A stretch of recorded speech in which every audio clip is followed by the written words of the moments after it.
Welcome. In this video we're going to make a database connected web page. So we already have a database that we connected earlier in Microsoft SQL Server, and it consists of these columns: ID, name, title, and money. Now notice here that money earned is of type money in SQL Server. Okay, so keep that in mind. This is of type money. Now crank up Visual Studio Express 2013 for web. You can do that by opening in here where it says Visual Express 2013 for web. Click that green looking ribbon. When you do that, it's going to bring up a window that looks like this roughly.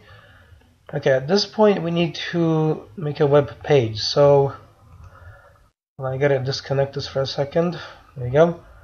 Alright, so you click on new website here. Choose the ASP.NET empty website, leave the settings below as they are, click OK. Now at this point what we're going to do is connect to a database server. Right? Even before we do that, click on Solution Explorer. If you don't see Solution Explorer, click on View and then Solution Explorer over here. Then you're going to right click and then you're going to hit Add, and you're going to add a web form. Leave the name as default, click OK. There you go, so it looks like that. Now that you have this in place, what's the next step? Well, we get a simple HTML template. That's all it is. We need to add life to all of this. HTML is the hypertext markup language. It's basically it's a markup code that gives structure to web pages. Okay. Now on the left side is a toolbox. If you don't see the toolbox, you go to View and then Toolbox, and it's going to give you access to all of these. Expand the one that says Data and then choose a grid view.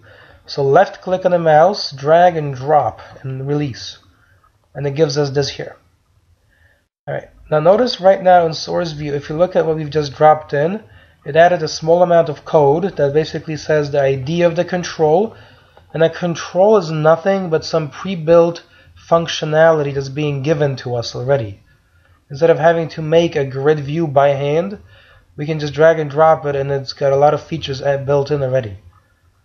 Alright, so this is the simplified version of something that's actually under the surface, far more complicated. You don't want to deal with that. So we have this here. Now, click Design, click this, click the Smart tag as that's called, and then choose Auto Format. Choose something like Snowy Pine. Apply. Click OK. And now look very carefully. When you go back to source view, all of this code here has been added because we've just added styling information. You see? So all of that encoding that you see here has been added to the grid view control. There you go. So now we need to make a database connection. So basically tap down, put your cursor here and hit enter, and then it brings it down one line. Or if you want, you can just do it in source view. You can even delete this if you want. And from the data here, you're going to grab and drag an SQL data source and then release it. And there it is. So go back to design. Now remember, this control will not be visible in the page. It's not a visible control. It's a logical control that operates behind the scenes to allow the page to communicate with a database. So click this tag here, configure data source, and now right now we need a connection string, so click new connection, and now you're going to type the name of the server, so Tom's PC in my case / Tom's SQL Server, and assuming it finds the server, you can expand this drop down and it's going to find a database called MyDBase. Click test connection. Perfect. It gives you a connection string that says data source equals Tom's PC, SQL Server, initial catalog equals MyDBase, and integrated security true. So these are essential details. Name of server, initial catalog is the database, and integrated security means, remember, when you installed SQL Server, you should have used Windows authentication, so it's all integrated. Click next. Click next. Alright, now click this off for 1 second. If you had trouble connecting to SQL Server 2014, back here, okay, notice that we haven't yet actually connected to it. If you do this, right click and you choose Add SQL Server, and if you get an error at this point, Okay, you will have to add an update to Visual Studio to take care of the issue. So what you will do is basically go to Tools and Extensions and Updates. And either under Updates, I already have this update installed. So if you look at Installed, you see these are the installed ones. Okay, so make sure that your updated things look just like mine here to make this work properly, that you have the same functionality. So in the updates, if you have a couple here, make sure that only this one is left at the end and install the other stuff. When you go through that process of installing the update, it will take a considerable amount of time to download and install the update and then run it so that it's actually applied. And at the end, of course, you have to reboot your computer. So that will be probably an hour and a half of a process. It's a big thing. So download, install the update, reboot your computer, and then return to this point if you have issues connecting. Alright, click Close. However, after that, you should have no trouble. You should be able to come back here, choose Add SQL Server. This should appear, Microsoft SQL Server 2014 dialog box. Click Connect. And when you do this, expand expand databases, expand my DBase, expand tables, and you have dbo.table_1. See? And you have columns here. If you expand this, these are exactly what we made earlier. You see? Now notice here, remember, this is a money. Right? This is the data format here is money. For title it's character, for name it's character, and this one here is an integer, and it's the ID, the primary key. It's the one that is used to identify each record uniquely. Alright, so for our purposes, this is all good. Now, go back to this, click on this, click the smart tag, configure data source. Make a new connection, type Tom's PC SQL, Tom's SQL Server. From the drop down, choose my DBase or whatever you happen to call yours. Test the connection, perfect. Click OK.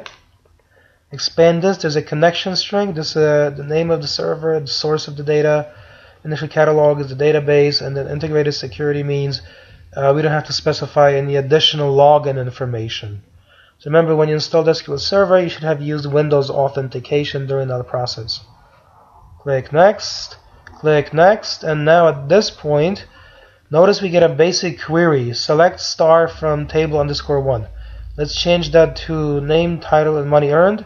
And notice that money earned is aliased automatically as money_earned. Now let's apply a where clause, and we're going to go by, say, money earned is greater than, that's what this means.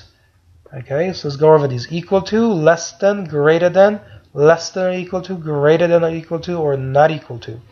Let's go with greater than. Now for the source, you can even read the values in from a text box within the page. For our purposes, if you just go with none, and you type here, say 100,000, that's the default value, click Add. This thing here where it says money_earned is a parameter. It's a quantity that can be varied.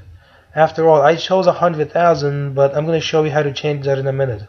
So remember, a parameter or a variable is a quantity that can be varied.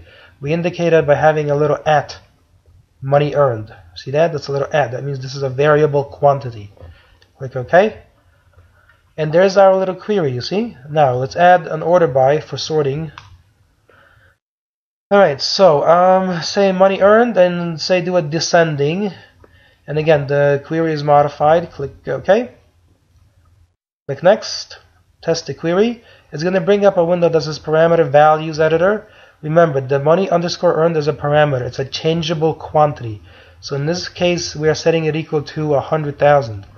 Also keep in mind that you see the type of it has been recognized as decimal, but we initially configured the type to be money. So there's an interpretation that has to happen between the data type in SQL Server and the one that is, the way this is shown here. So click OK. And there it is. You see that? So 850, 250, 150. And it's sorted, from biggest to smallest because we put descending as the option. So go back to previous, choose order by, change this to ascending, and ascending is not shown. That's the default one. That's why it's not shown. Click OK. Click Next. Test the query. Leave this set to 100,000. Click OK. and now it's going from 150, 250 to 850, like that. So it's going from smallest to largest. Alright, click Finish. At this point, if you go to Source and place a cursor here, hit Enter, we have an actual query built into our program, see? So select name, title, money earned as money earned, so we have value seeing from table 1. We have record selection based on money earned, and then we have ordering or sorting. Remember, sorting is the most expensive part of a process, as we saw. Now, here where it says select parameters, you have parameter, default value is 100,000, the name is money earned, and type is decimal. If you want, you can change it here to 200,000 or whatever you want it to be. Obviously, you can also read that from, from a box also, okay? Or a text box. If you wanted to, you could read that value from there. All right, now let's go back to the design view, and now we need to establish the connection between the controls, otherwise it will not work. So click the Smart tag, choose Data Source, choose SQL Data Source 1. Enable, and now look very carefully. See how there's a money underscore earned? That's not a pretty thing. So click Edit Columns, choose money earned, change the header text here to money earned without the underscores, so it looks a little more pretty. Click Enter. Okay. And now you see it looks a little more professional. Click it again. This is set. Choose Enable Sorting. Notice it underlines the field names or the column names. Now we can actually sort by those. And at this point, if you go to Source and you choose Grid View, place your cursor and then hit Enter. So it breaks it down one line. You see it says Data Source ID equals SQL Data Source 1. Now we have a connection between the connection object and the grid view. So it should work as expected. Alright, so design view, and let's hit Google Chrome, run it all. We are loading this into a browser at this point. Let me turn that off. And here what we have is localhost 57900. Localhost is the local computer, naturally enough. 57900 is a logical software port, and default.aspx is the name of the page. And there it is. You see it's sorted as we said initially. However, once you have it sorted initially and you click this, you can resort it. You see now it's from 850 down to 150. And also notice when you click the title, that little icon flashes the page. That means we're getting stuff from the server. And notice this is a server control because it's regenerated. Every time you grab a fresh copy of the page, the data is updated. Okay, things are sorted, updated, and what have you. Okay, but we've just made a database connected page with a minimum amount of programming. If you will right click and choose Inspect Element, there's another thing that has to be studied, which is here you will have where is it? Div, this div here right here. Come on. See, this whole control, as far as the browser is concerned, is nothing but a plain HTML table. That's it. Okay, so that grid view, which has a very sophisticated functionality, is rendered to the browser as HTML. There you go. Okay. All right, so let's shut this down. Unload that from memory. There you go. So what you have just learned is something very sophisticated. If you want, come over here. Check this value to 200,000. Hit Google Chrome. Relaunch it. Obviously, the value could be read in from some other source. It's not a. Okay, now notice only the 250 and the 850 show because these are the only records that have satisfied the condition. Remember, the condition is given by where. Okay, and remember this thing here, money underscore earned, is a parameter, so it's a changeable quantity. You can sit there and you can change this number, and that new changed value is passed into the query, and the query is updated, and the results on the screen as a result are changed. There you go. So shut this down. This is available, this code, as a PDF in the sidebar. There you go. And what you've just seen is the something quite real and a little more sophisticated than a simple query that obviously is useful, but today you got to make a database, the apps you use online are connected to databases. So that's a separate process, as you can see, that is quite involved, but still learnable. Everything here is learnable. If you'll do it hard enough every single day, you can absolutely master it. Alright, so thanks very much, and I will see you in another video.